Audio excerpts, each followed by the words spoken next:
तमाम बहनों का, भाइयों का मैं क्रांतिकारी अभिनंदन करता हूं कि तमाम जिलों में 24 से लेकर के 26 तारीख के बीच जबरदस्त दुधारू प्रदर्शन करके हम आज यहां पहुंचे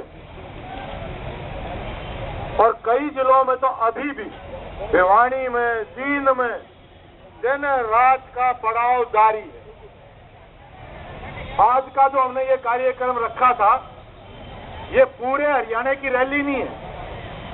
रैली अपन फतेहाबाद में की थी 6 जनवरी को और आप में से कई साथी उसके अंदर थे। मंडी में जगह नहीं बची थी, आदमी नावड़े नहीं, मंडी के बाहर बड़ी संख्या में 20,000 की तादाद के अंदर ये निर्माण के मजदूर वहां इकट्ठे हुए थे और वहां भी हमने जुलूस निकाला था। तब भी हमारी मांग थी, नई सरकार आई है, बोर्ड का नया चेयरमैन बना है, आते ही नई नई शर्तें लगानी शुरू कर दी हैं, हमारी बातचीत करवाई जाए। वहां के जिला प्रशासन ने तब भी यह आश्वासन दिया था, पंचायत चुनाव हैं, जैसे ही चुनाव खत्म हो जाएंगे आपकी बातचीत करवाएंगे। वो दिन है आज। हमने उसके बाद भी अलग अलग जिलों से अपनी मांगों का ज्ञापन सरकार के पास भिजवाया। उसका यहाँ हिसार में कैंप ऑफिस है, यहीं का उसका कोठी है, कैंप ऑफिस बना रखा है, वहां चिट्ठी दे करके आए। चंडीगढ़ में उसके दफ्तर में बाकायदा कंप्यूटर से मेल करके टाइम मांग लिया। मंत्री जो श्रमिकों का मंत्री है, जिसका काम ही वो है, ई बताई उसने मारे थे बातचीत का टाइम नहीं दे लिया। कोई बात नहीं, गर्मी पानी पेशाब करने, अभी तक समय नहीं मिला। तहसीलदार साहब आए हैं, वो कह रहे हैं भाई वो जाट आरक्षण मोड़ रहा। सारे अधिकारी हम आपको भरोसा दिलाते हैं, हफ्ते 10 दिन बाद कोई न कोई टाइम आपका हम बात करके दिलवा देंगे, इससे निपटे पक्ष है। हमारा ये कहना है, जब मिल जाए 10 दिन पक्ष है मिलने का, पर टाइम आज तय हो जाए कि फलाने बार ने फलाने टाइम के ऊपर हमारा डेलीगेशन बुलाया गया। यह चिट्ठी हमें आज मिलनी चाहिए लेबर मिनिस्टर के ऑफिस से। हमारा कोई इरादा किसी तरह का प्रशासन के लिए समस्या खड़ी करने का नहीं है, लेकिन प्रशासन हमारी दिक्कत को समझे, इन मजदूरों की दिक्कत को समझे। अब आप सोचिए, जो कानून जो देश में 1996 में बना, हमने 10 साल लगे, 11 साल बाद हरियाणा में धरने, प्रदर्शन, नारे, रैली, 2007 में जाके यू कानून लागू हरियाणा में करने का फैसला हुआ। देश में कानून बन गया। कानून बनने के बाद भी बोर्ड बनना था, नाम लिखे जाने थे, कॉपी बननी थी। यह सिलसिला 11 साल बाद शुरू हुआ। दे रहा है, दुरुस्त है, चलो सब्र करे अपन। लेकिन अभी भी 9 साल हो गए, 9 साल 10 लाख मजदूर है हरियाणा में।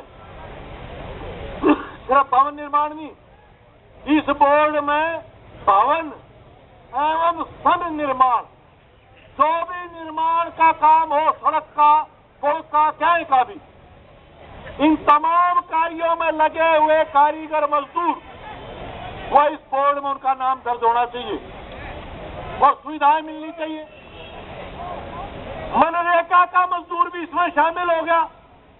अगर उनको भी शामिल करें तो हरियाणा में 20 लाख से ज्यादा मजदूर हैं जिनका हक बनता है कि उनको इस बोर्ड में उनका नाम दर्ज हो और इस बोर्ड के तहत जो भी सुविधाएं उनकी बढ़ती उनको मिलनी चाहिए।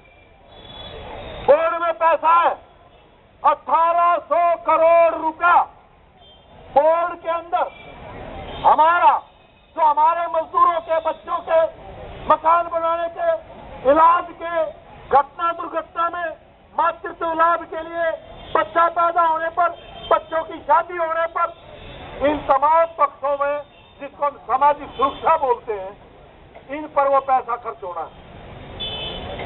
लेकिन आप सोचिए 9 साल हो गए, 9 साल में सिर्फ 1 लाख मजदूरों का नाम बोर्ड में दर्ज हुआ, 1/20वां हिस्सा, 20वें हिस्से के मजदूरों का नाम दर्ज हुआ है। नाम तो दर्ज हो गया, लेकिन उसके बाद जो हमें लाभ मिलना चाहिए, उस लाभ पर रुपये कितने खर्च हुए? 9 साल में 70 करोड़, 9 70 हर साल में 7 करोड़ रुपये जमा है, 1800 करोड़, हर साल 200 करोड़ औसत बोर्ड में पैसा जमा होता है और मजदूर पर खर्च होता है 200 करोड़ में, सालाना 7 करोड़। ये कहाँ का न्याय है? कोई तो कैप्टन अभिमन्यु ने अपने घर से देना नहीं, कोई मनोहर लाल जी ने देना नहीं, पैसा है, नीयत नहीं है, नीच खोटी है।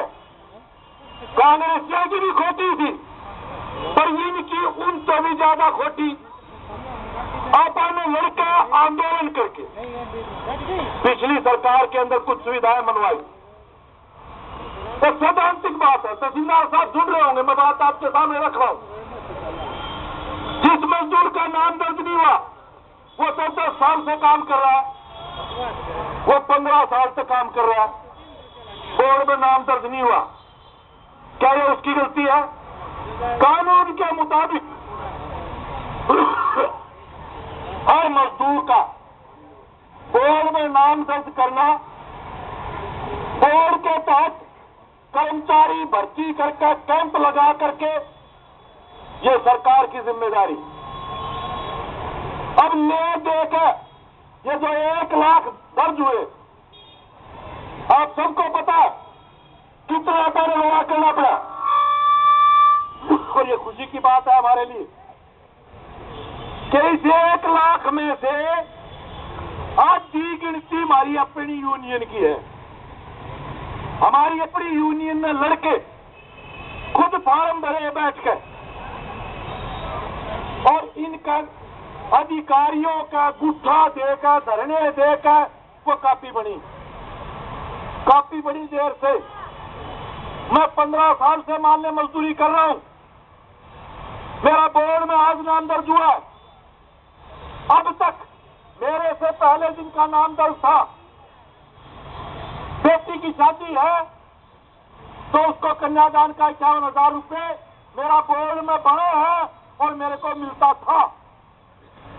लेकिन बीजेपी की सरकार में आने के बाद 1 साल की शर्त लगा दी कि 1 साल पश्चात आप इस हक के दावेदार बनोगे। अब किसी तरह से बेटी का रिश्ता तय किया है। मैं 15 साल से मिस्त्री हूं, यही काम करता हूं, मेरा नाम दर्ज नहीं किया गया। मुश्किल से झाड़े खाकर यूनियन के लोगों से मिलके नाम दर्ज भी हो गया। क्या मैं 1 साल अपनी बेटी की शादी करा दूंगा? क्या यह व्यावहारिक है? क्या यह संभव है? कोई भी सामाजिक आदमी हम कैप्टन अभिमन्यु से यही पूछना चाहते हैं। एक आदमी आज कारीगर है, दुर्घटना होगी काम करते हुए, मेरी कापी आज बनी है, कोई जान पूछ कर तो कोई दुर्घटना का शिकार नहीं होता। काम करते हुए अगर दुर्घटना हो जाए, अपंग अपाहिज हो गया या मारा गया, बोर्ड में उसके लिए मुआवजा है, इलाज की व्यवस्था है। लेकिन मेरा नाम चूंकि 1 साल नहीं हुआ है तो मेरे को नहीं मिलेगा। हमारी तो ये मांग है कि एक मजदूर या कारीगर काम करते हुए अब इतनी भारी गर्मी के अंदर अगर थोड़ी सी इंसानियत हो तो जाकर के देखो, हमारे मजदूर और कारीगर पेड़ पर बैठे पाएंगे, शिखर दोपहरी, गर्मी और सर्दी हो, काम करते हैं। पारा मार जा, गर्मी मार जा, आदमी ने बैठे बैठ कर खड़ा चक्कर आकर पड़ गया, दुर्घटना में मारा गया। बोर्ड में तो नाम दर्ज है, नहीं दर्ज है, लेकिन देश का कानून ये कहता है कि इससे बड़ा प्रमाण और क्या होगा कि वो कारीगर था, काम करता हुआ भवन निर्माण का काम करते हुए मरा है, तो उसको बोर्ड से 5 लाख रुपए मुआवजा जो भवन निर्माण के कारीगर मिस्त्री मजदूर का जो बनता मिलना चाहिए कि नहीं मिलना चाहिए? तो हमारी मांग गलत है। इसका बड़ा प्रमाण क्या होगा कि एक आदमी काम करता हुआ मारा गया लेकिन उसको मुआवजा ना मिले? क्या यह अन्याय सहन किया जा सकता है? नहीं। कब तक सब्र किया जा सकता है? कितने दिनों तक इंतजार किया जा सकता है? बताओ। आखिरकार जब न्याय नहीं मिलता फिर एक पुलिस फोर्स बढ़ना, इसके सहारे कब तक आप कानून व्यवस्था को बढ़ा करके रखोगे? आज ये जो आरक्षण का आंदोलन चल रहा, पूरे हरियाणा के अंदर एक आशंका की स्थिति बनी हुई है। आज के लिए हमने साथियों को कहा था 1000 की संख्या तय की, इस कमिश्नरी के आसपास के साथी आ जाए, कुछ हिसार के आ जाए, कोई मुगालता नहीं हमें। अकेला हिसार जिला ने 5-5 हजार कारीगर मिस्त्री मजदूरों को इकट्ठा किया, रैलियां की। हिसार में नहीं, जींद की रैली में साधे में गाड़ी करके आज से 2 साल पहले हिसार के 4000 कारीगर मिस्त्री मजदूर जींद पहुंचे थे। तो हिसार में तो आप 4 के 7 कर सका, 8 कर सकते। और ये मैं यहाँ के प्रशासन को बता देना चाहता हूं, आज तो हम दिहाड़ी तोड़ के आए, यहां प्रशासन के शर्म खड़े बिठा देंगे अगर हमारी चेयरमैन से बातचीत तय नहीं की गई। अब हम दिहाड़ी भी करेंगे और शाम ने 2 घंटे जरा ये साहब रहे, ये सारे इकट्ठे होकर और मारेंगे हल्ला इनका सारा चौगर देते बाहर बंद कराएंगे। कल न मेरे शिकायत मत करना कोई किस बात की। हरियाणा बाद में बुलाएंगे, पहले हिसार देख लेंगे। लेबर मिनिस्टर का भी वो हल्का इससे हिसार जिले में जनता से बड़ी कोई ताकत नहीं है।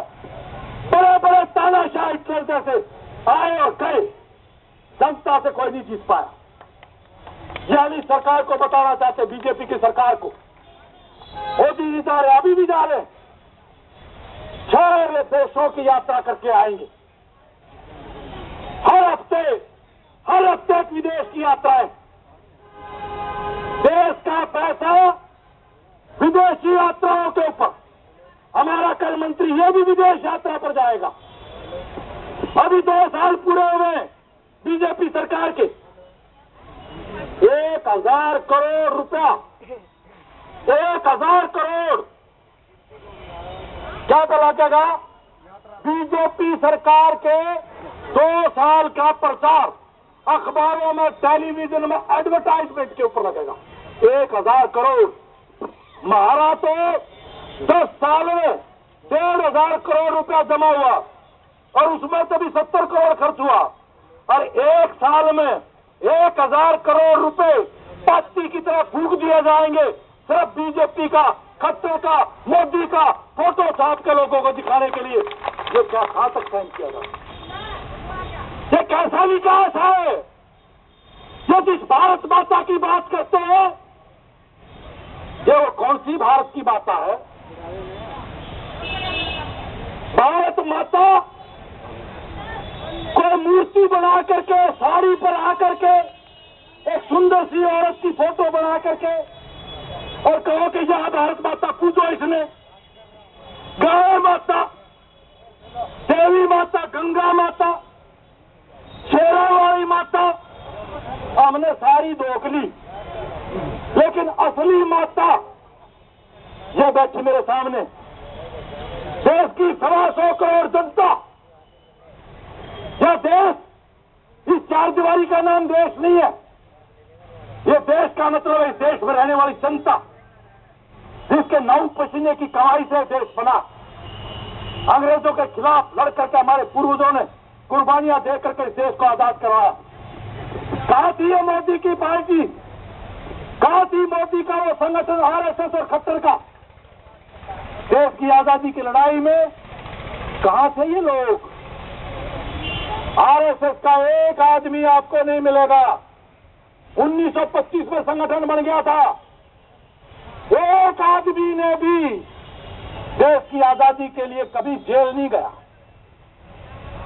कभी कोई उंगली तक नहीं कटाई। जब भगत सिंह सरीखे फांसी झूल रहे थे, सुभाष चंद्र जब आजाद हिंद फौज का निर्माण कर रहे थे, जब अंग्रेजों के खिलाफ भारत छोड़ो का नारा दिया जा रहा था, उस समय मोदी का संगठन आरएसएस अंग्रेजों के साथ मिलकर के उनकी चाटुकारिता कर रहा था और उनकी देश में फूट डालो राज करो की राजनीति के तहत हिंदू और मुसलमानों के बीच विभाजन पैदा करना, दंगे करवाना, ये इनका काम था। और अंग्रेजों की मैं अपनी तरफ से नहीं कह रहा, अंग्रेजी सरकार का ऑन रिकॉर्ड है कि आरएसएस के लोगों ने हमारा इस हिंदुस्तान में सरकार राज चलाने में सहयोग किया था। आज ये लोग देशभक्ति का सर्टिफिकेट दे रहे हैं कि भारत माता की तो जय बोलनी पड़ेगी। भारत माता की जय या 1.5 इंच की जुबान कोई गुंडा बदमाश लुच्चा लफंगा अपराध करो और भारत माता की जय बोल दो, हो गया देशभक्त है। देशभक्ति का मतलब है जिसका कोई प्रदर्शन करने की जरूरत नहीं। हमारे पूर्वज यहाँ पैदा हुए, हमारे पूर्वजों का पसीना इस मिट्टी के अंदर मिला था जिसका निर्माण हुआ। हमारे पूर्वजों ने गदने कटवा करके काले पानी की जड़ें काट करके अपनी पूरी जिंदगी जेल के अंदर लगा दी, इस देश को आजाद करवाया। किससे सर्टिफिकेट की बात कर रहे हो? इसलिए साथियों, आज हालात हमारे सामने ये है, इनका इस भारत से, इस देश से कोई मतलब नहीं है। इनका भारत का मतलब है अंबानी का भारत, अदानी का भारत, बड़े बड़े देश विदेश के पूंजीपति। आपका पैसा होते हुए भी इसलिए नहीं दिया जा रहा कि उनको पता है मजदूर का अगर वेतन बढ़ता है, मजदूर की जेब में पैसा आता है, तो पूंजीपतियों के खिलाफ आपकी ताकत बढ़ती है। वो किसी भी सूरत में नहीं चाहते कि पूंजीपतियों के खिलाफ तुम्हारी ताकत बने, इसलिए उनकी साजिश है इस देश में मेहनत करने वाले इंसान को बांटो, धर्म के नाम पर, जात के नाम पर। ये कौन से दिन दिखा दिया हरियाणा के लोगों को? हमारी बहनों ने, भाइयों ने टेलीविजन देख करके मोदी आएगा, अच्छे दिन लाएगा, पेटी भर दी साड़ी। कोई माड़ी बात करी थी हमने? हर आदमी दबा कुचला मरा कटा, हर कोई भगवान से भी उम्मीद करे, हे राम कभी मेरे भी दिन बदलेंगे, कभी मेरे भी अच्छे दिन आएंगे। और उसने कहा कि कांग्रेस ने तुम्हारा बहुत सत्यानाश कर दिया, मैं आऊंगा और तुम्हारे लिए महंगाई कम करूंगा, रोजगार लाऊंगा, अच्छे दिन लाऊंगा। लोगों ने भरोसा किया, वोट दे दी। लेकिन क्या इन दिनों का इंतजार था? हम अपने ही घर में, अपने ही पड़ोसी से आज भयभीत हैं, आशंकित हैं। चारों तरफ जिस तरह की स्थिति पैदा हुई हरियाणा में जाट आरक्षण को लेकर के, असली मुद्दा क्या है? असली मुद्दा यह है रोजगार का भारी संकट है। खेती उजड़ रही है। जिस समय हम यहाँ पार्क में बैठे हैं, इसी समय के ऊपर हफ्ता 10 दिन से किसान आपके मिनी सेक्रेटेरिएट में दिन रात वहां बैठे हैं। उनका गवार, उनका बाजरा सफेद मक्खी चाट गई, सूखा पड़ गया, ओले पड़ गए, फसल बर्बाद होगी। सरकार कोई मुआवजा नहीं दे रही है, सरकार मुआवजा देने से मना कर रही है। जिस किसान ने 20,000, 30,000, 40,000 रुपए ठेके पर प्रति किला जमीन ली थी, ठेके पर ली थी, आड़ती से पैसे उठा करके, ब्याज पर पैसे उठा करके फसल से उम्मीद थी, फसल पिट गई। अब क्या करे वो? कर्जदार हो गया, बच्चों को कैसे पाले? दूसरी तरफ पढ़े लिखे नौजवान बेरोजगार फिर रहे हैं। आपके ऊपर भी आपको पता है, जब खेती संकट में आती है, हम सीटू के लोग क्या महसूस करते हैं? जब खेती संकट में आई तो आज 40% भट्टे बंद हैं, ईंट पथाई नहीं हुई। क्या तना हुई? इसलिए नहीं हुई कि निर्माण का काम, क्योंकि 60% लोग खेती पर आश्रित हैं, उनकी गोद में रुपया होगा तो कोई एक आधा कमरा अपने बल का खातर वो भी बना होगा। अगर वो कच्चे जी लागेगी तो भट्टे के मजदूर ने रोजगार मिलेगा, आपके भवन निर्माण के साथियों को रोजगार मिलेगा। जब बाजार में मंदी आती है तो आज मेरा भी भवन निर्माण के बहुत सारे साथी भिवानी में पिछले 10 दिन से लगातार मनरेगा को लागू करवाने के लिए हम बैठे। नरेगा के तहत दे दो 100 दिन का, निर्माण का काम नहीं मिलता, चौक पर आते हैं, टिफिन लेकर के पहुंचते हैं, काम नहीं मिला, उल्टे चले गए। रोजगार का संकट है। ये संकट अगर हम सारे ये किसान और मजदूर मिलकर के आज अगर मोदी से हिसाब मांगे, लो तू कह रहा था 15-15 लाख रुपए लाऊंगा दूंगा, कहां है वो हमारा? तो तू कह रहा था हर साल 2 करोड़ नए रोजगार दूंगा, तुम महंगाई कम करने की बात कर रहा था। तुमने तो कांग्रेस का भी रिकॉर्ड तोड़ दिया। दाल का रेट 150 ऊपर, पेट्रोल डीजल के 19 बार रेट बढ़ चुके, 19 बार। दुनिया में तेल सस्ता, लेकिन यहां नहीं है। अगर हम सारे मिलकर हिसाब मांगे तो मोदी की गद्दी हिल जाती है, खट्टर का सिंहासन हिल जाता है। इसलिए वही अंग्रेजों की औलाद, उन्होंने उनसे सीख रखा है, फूट डालो राज करो। अब न रोजगार की बात कोई करो तो पुलिस वाले कहेंगे धारा 144 लाख रही भाई। तो ऐसे मसलों के ऊपर नौकरियां सरकारी 2 साल में एक भी नहीं निकली है, एक भी। जो है उनको भी ठेके पर बिजली के कर्मचारी आज पुतला फूका होगा पूरे हरियाणा में। किस बात को लेकर के लड़ रहे हैं? उनके महकमे ने ठेके पर दे हैं, ठेके पर निजीकरण करने लगे हैं। तो भाई आरक्षण मिलता है सरकारी नौकरी, पक्की नौकरी में, पक्की नौकरियों को खत्म कर रहे हैं, ठेके पर दे रहे हैं। राजकुमार सैनी जो ओबीसी ब्रिगेड का चौधरी बनेगा, वो ये कहता है नौकरी पक्की होनी ही नहीं चाहिए, पक्के कर्मचारी काम नहीं करते, सारी नौकरी ठेके पर होनी चाहिए। लेकिन लोगों के बीच में बीजेपी के कुछ नेता वो कहेंगे जाटों को आरक्षण मिलना चाहिए, कुछ नेता कहें जाटों को आरक्षण नहीं मिलना चाहिए।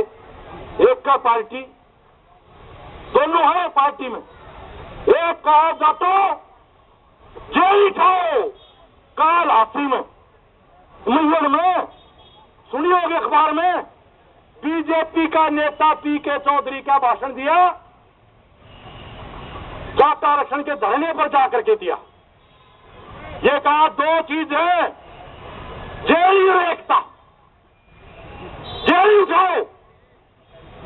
और उधर से राजकुमार सैनी क्या कहता है? ब्रिगेड बनाओ, लोगों को लड़ा दो आपस में। पहले लड़वाया, 30 नौजवान मारे गए, 30 मारे गए, और जितने मरे, जितना और आर्थिक नुकसान हुआ उससे ज्यादा नुकसान हुआ है जो आपसी जो विश्वास और भाईचारा था, सदियों का साथ रहते आए। आज मेरे साथी जब ये आ रहे थे धरने प्रदर्शन के ऊपर,